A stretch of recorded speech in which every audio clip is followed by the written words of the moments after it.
আজকে একটু milk shake বানাচ্ছি। ডোডোর জন্য যেই মিল্ক শেকটা বানাচ্ছি তাতে দিচ্ছি 2টো খেজুর, 2টো আমন্ড, 2টো কাজু, একটা ওয়ালনাট, কলা আর তার সাথে দুধ তো থাকবেই। আর ডোডোর পাপার জন্য যেই মিল্ক শেকটা বানাবো সেটাতে এই সবগুলোই থাকবে, তার সাথে একটা আপেল অ্যাড করব। দুটো মিল্কশেক আলাদা আলাদা বানানোর কারণটা বলি। ডোডো এই মিল্কশেকটা খেতে খুবই ভালোবাসে, ওকে প্রায়ই আমি এটা বানিয়ে দিই।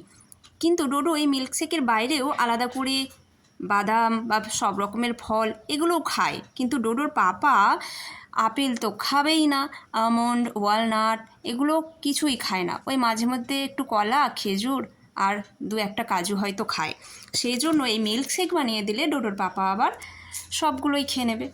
আর আজকে সকালে জলখাবারের জন্য বানাচ্ছি ইডলি। আমরা সকলেই ইডলি, ধোসা এগুলো খেতে ভালোবাসি, কিন্তু ইডলিটা এতদিন কিনেই খাওয়া হতো, কারণ বাড়িতে ইডলি মেকার ছিল না। অন্য রকম অনেক উপায় বের করে একবার দুবার বানিয়েছি পিঠে করার ঝাড়িতে করে, কিন্তু সেটা ভালো হয় না খুব একটা। যাই হোক, ইডলি মেকারটা আমি আজকে প্রথম উদ্বোধন করলাম।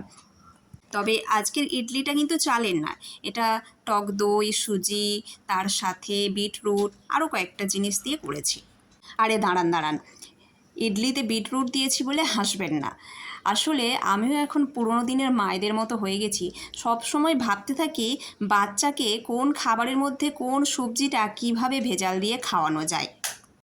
ডোডোকে বিট, গাজর এগুলো খাওয়ানো খুব একটা কষ্টের কিছু নয়, কারণ কি আমার ছেলেকে বিট, গাজর এই কাঁচা কাঁচা দিয়েই স্যালাড করে দিলেও খুব পছন্দ করে, এবং বিট, গাজর, আমলকি দিয়ে জুসটা করে দিলেও ও খেয়ে নেয়। কিন্তু এই বর্ষাকালে ওকে আর এই কাঁচা কাঁচা দেবো না, সেই জন্য এই ইডলির মধ্যে বিটরুট দিয়ে ইডলি বানিয়েছি।